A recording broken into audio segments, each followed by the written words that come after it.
Selamat pagi dan salam sejahtera. Kami dari UPT SMP 17 Gresik akan mempresentasikan alat yang sudah kami buat yang berjudul NCVer 2.0, alat terapi alternatif mengatasi gangguan pernapasan pada masa pandemi COVID-19.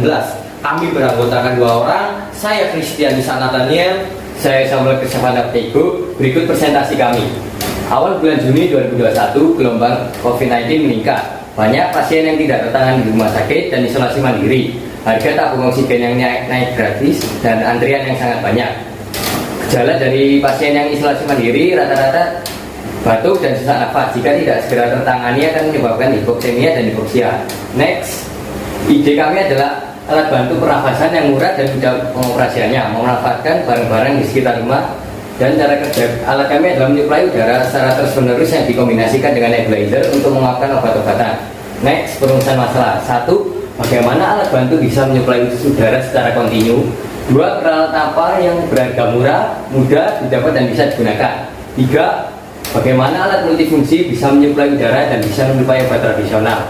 4. Apakah alat ini dapat membantu mengatasi penderita sesak nafas? Next, tujuan alat kami. Tujuan alat kami adalah menciptakan alat bantu pernafasan yang murah dan mudah pengoperasiannya. Next, manfaat.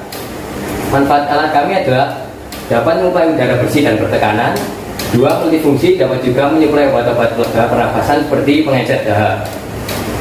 Next, selanjutnya adalah landasan teori komposisi atmosfer di mana manusia bernafas, yaitu 78,1% nitrogen, 20,93% oksigen, 0,3% ozon, dan 0,03% karbon dioksida. Manusia rata-rata memerlukan udara sekitar 7-8 liter per menit, dan seperempatnya benar-benar dikonsumsi manusia. Oksigen digunakan untuk proses metabolisme tubuh, yaitu mengubah glukosa menjadi energi untuk melakukan berbagai aktivitas. Next, dalam tubuh kita oksigen diangkut dan disebarkan ke seluruh tubuh oleh hemoglobin, dan perubahan ini bisa diukur dan diprediksi oleh pulse oximeter untuk mendeteksi saturasi oksigen. Saturasi oksigen ini mengukur berapa persen hemoglobin yang mengangkut oksigen. Saturasi oksigen yang normal adalah berkisar 95% sampai 100%. Jika saturasi oksigen di bawah 90%, maka mengidentifikasi penyakit hipoksemia yang selanjutnya bila dibiarkan akan mengarah hipoksia. Next, hipoksemia itu sendiri adalah oksigen tidak cukup diangkut hemoglobin untuk disebarkan ke jaringan tubuh. Sedangkan hipoksia adalah jaringan tubuh kekurangan oksigen sehingga dapat merusak organ tubuh.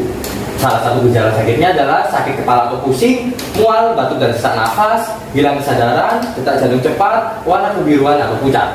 Otak manusia juga dipengaruhi oleh kondisi keberadaan oksigen, sumber utama energi untuk neuron otak yang sangat aktif. Next, metode penelitian. Metode penelitian kami ada 2, yaitu observasi kasus dan eksperimental. Observasi kasus kami adalah pengamatan penderita, dan eksperimental kami adalah penggunaan dan pembuatan alat dari bulan Mei sampai dengan Agustus. Next, alat dan cara kerja. Alat kami menggunakan gaya listrik dan ditampung di stop kontak, dan stop kontak dihubungkan dengan pompa kompresor elektrik yang berfungsi untuk menyerap udara di sekitar dan memberikan tekanan pada udara. Tetapi karena pompa kompresor yang kami gunakan besar, kami menggunakan pengaman speed control. Speed control berfungsi untuk mengatur kecepatan dari pompa kompresor elektrik. Setelah dari pompa kompresor elektrik dihubungkan menuju distributor yang berfungsi untuk mencabangkan yang dapat bisa digunakan banyak orang. Setelah dari distributor dihubungkan menuju valve atau katup yang berfungsi untuk mengatur volume udara yang masuk. Setelah dari katup dihubungkan menuju filter yang berisi filter-filter yang berfungsi untuk menyaring udara, kotor, debu maupun oleh yang berikut. Setelah dari filter dihubungkan menuju check valve yang berfungsi untuk menjamin keselamatan satu arah. Setelah dari check valve dihubungkan menuju botol humidifier yang berisi air bersih dan berfungsi untuk melembabkan udara dan mendinginkan udara. Setelah dari botol humidifier dihubungkan menjadi masker regulator yang berfungsi untuk mengumpulkan udara bertekanan. Di masker regulator terdapat tabung penguap yang bisa diisi obat-obatan herbal. Sekian penjelasan dari alat kami. Selanjutnya adalah hasil dan pembahasan kesehatan yang harus diperhatikan. Yang pertama, udara yang ditekan tidak berbahaya atau beracun. Yang kedua, alat bantu tidak menimbulkan kontaminasi udara kotor. Yang ketiga, ada tekanan udara yang bisa diatur. Yang keempat, udara harus mengandung kelembapan agar tidak terjadi iritasi. Yang kelima, cairan humidifier harus menggunakan air bersih. Dan yang keenam, masker di karantina hanya digunakan satu pasien saja. Uji coba peralatan, kami sudah menguji coba peralatan pada bulan Mei hingga bulan Agustus kepada pasien yang bersedia, dan kondisi tubuh pasien bisa dipantau secara intens dan hati-hati. Next, kami telah menguji coba alat kepada 8 pasien. 1 pasien terkonfirmasi positif COVID-19 yang memiliki gejala berat, dan 7 pasien lainnya yang memiliki sakit yang memiliki gejala cukup berat dan juga ringan. Next. Untuk mengetahui alat ini berhasil atau tidak dilihat dari parameter kontrolnya, yaitu yang pertama Pak, pembentukan kondisi stabil ya, dari termometer dan oximeter. Suhu tubuh antara 35 sampai 37,2 derajat Celcius, detak jantung 60 sampai 100 VRBPM, tidak alergi bertambah, batuk-batuk parah. Yang kedua, saturasi oksigen 95 sampai 100%. Jika saturasi oksigen di bawah 90%, sebaiknya pasien dilarikan di rumah sakit.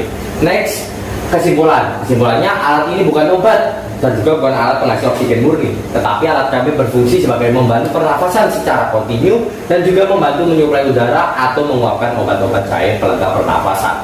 Alat kami juga berfungsi memiliki kelebihan cukup murah karena berasal dari barang umum, dan juga cukup aman karena dilengkapi filter, humidifier, dan kartu pengatur tekanan, dan juga bisa dipakai alat emergensi di UKS. Sarannya, bila digunakan bersama obat dokter, harus disarankan hati-hati sesuai saran dari dokter. Udara yang dihasilkan harus bersih, peralatan sering diperiksa seperti filter dikontrol kebersihannya, dan juga air humidifier rutin diganti. Yang keempat, parameter kontrol untuk pasien akan dilakukan. Perawatan alat, setelah selesai penggunaan maka peralatan bisa dilakukan sterilisasi, dicuci, dan disimpan di tempat yang bersih. Sekian dari kami, terima kasih.